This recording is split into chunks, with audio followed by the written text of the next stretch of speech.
আসসালামু আলাইকুম। Hello everyone, সবাই কেমন আছেন? আশা করি আল্লাহর অশেষ রহমতে সবাই ভালো আছেন। এই সুন্দর একটা বেবি ড্রেস এর টিউটোরিয়াল ভিডিও নিয়ে আপনাদের সামনে আবারও হাজির হয়েছি। প্রায় অনেক দিন পর আপনাদের সাথে ভিডিও শেয়ার করতেছি। তো জানেনই তো, ঈদের চাপ ছিল আর কাজও অনেক ছিল, যে কারণে বেশি ভিডিও করতে পারি নাই আর আপলোডও দিতে পারি নাই, সে সময়টা হয় নাই। আর এখানে দেখেন, আমি দুই পারলে একটা টুকরা কাপড় নিছি। তো দু নম্বর 19 ইঞ্চি করে আমি নিয়ে নিতেছি কাপড়টা। তো এখন 4 ভাঁজ করে কাইটা নিছি। তো এটা কিন্তু নিচের ঘেরটা হইব। আর এটা হইতেছে গিয়া আপনার উপরে পাইপিং, মানে ওই যে ডুরিটা যেটা ঝুলানো ছিল লটকনের মতো, সেই ডুরিটা কাইটা নিতেছি দুইটা। তার সাথে এখন কিন্তু আমি মনে করেন হাতার যে বেলটা, এই বেলটা কাইটে নিতেছি। তো এটা আমি মোটমাট 1.5 ইঞ্চি রাখবো, চওড়াটা আগেই মাইপে নিতেছি।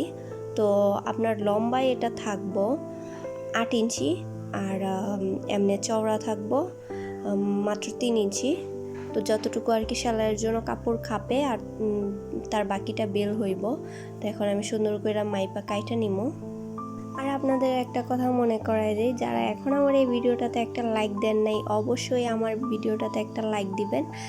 আর যদি আমার চ্যানেলটা ভালো লাগে তাহলে চ্যানেলটা সাবস্ক্রাইব করে রাখতে পারেন, এরকম নতুন নতুন ডিজাইনার ছোট বেবিদের, বাচ্চাদের ভিডিও পাওয়ার জন্য। আর আমার সাথেই থাকবেন, আমার পুরো ভিডিওটা দেখার জন্য আপনাদের অনুরোধ রইল। তো দেখেন, এখন কিন্তু আমি যে ফিতার জন্য যেই লটকন বলে, লটকনটা আমি কাটে নিতেছি।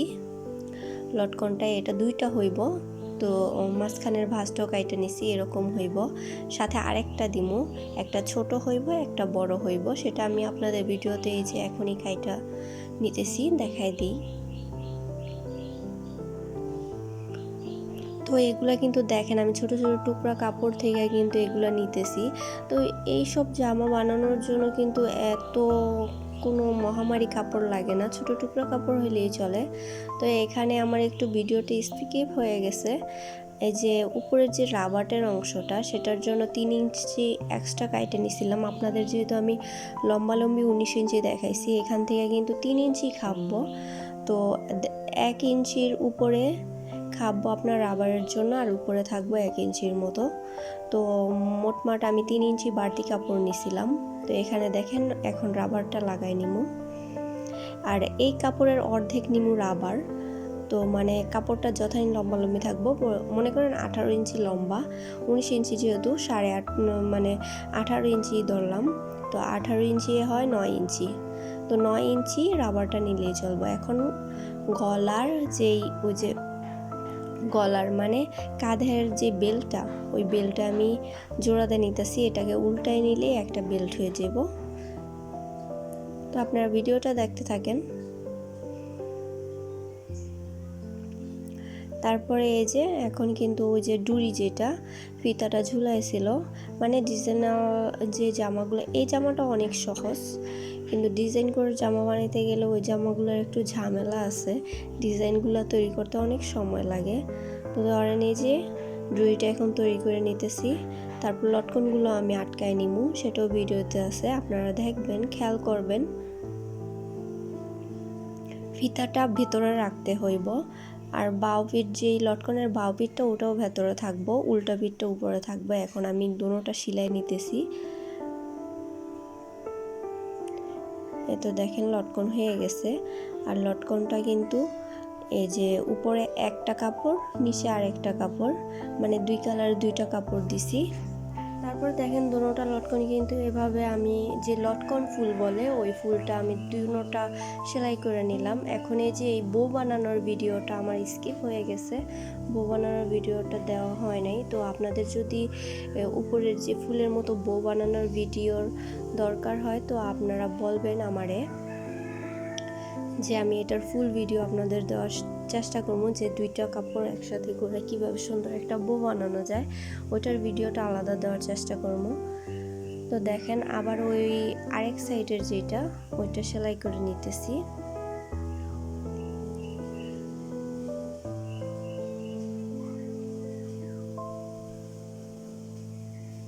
আর উপরে কিন্তু 1 ইঞ্চি কাপড় বাড়তি থাকবো, এটা কুচি কুচির মতো থাকবো, দেখতে মাশাআল্লাহ খুব সুন্দর লাগবো। তো এই ড্রেসগুলা বানাইতে এত কঠিন না, ওই ডিজাইনটা করতেই একটু সময় লাগে, কিন্তু বানাইতে এত কঠিন না, কিন্তু দেখতে খুবই ডিজাইনেবল আর সুন্দর। আর এখন কিন্তু এই যে রাবারটা ওরা 2 কিনারে কিন্তু একটা শিলি দিয়ে নিমু, যাতে রাবারটা ছুটে না যায়। এ তো দেখেন শিলি দিয়ে নিতেছি, দোনো কিনারে একটা করে শিলি দিয়ে নিমু, আর কুচিটাও ভাঁজ হয়ে থাকবে সুন্দর করে।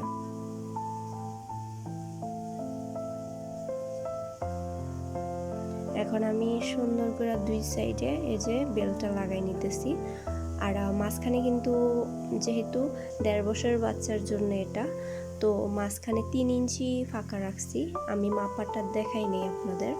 তো মাঝখানে গলার জন্য 3 ইঞ্চি ফাঁকা থাকবো, তার পরবর্তীতে আপনার বেলটা বসাইবেন।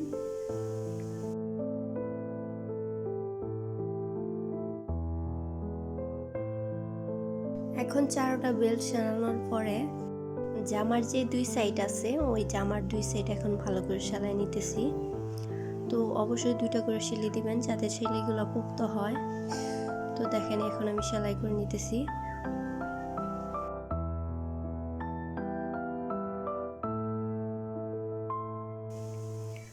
নিচে এই যে বর্ডারটা সেলাই করে নিলাম। তো খুব অল্প সময়ে এই জামাটা তৈরি হয়েছে, আর খুবই ডিজাইনেবল, বাচ্চাদের পরলে অনেক সুন্দর লাগে। তো এটা আমার মেয়ের জন্যই বানাইছি। তো কীরকম হয়েছে ড্রেসটা সবাই জানাইবেন। সবাই ভালো থাকবেন, সুস্থ থাকবেন। আল্লাহ হাফেজ, আসসালামু আলাইকুম।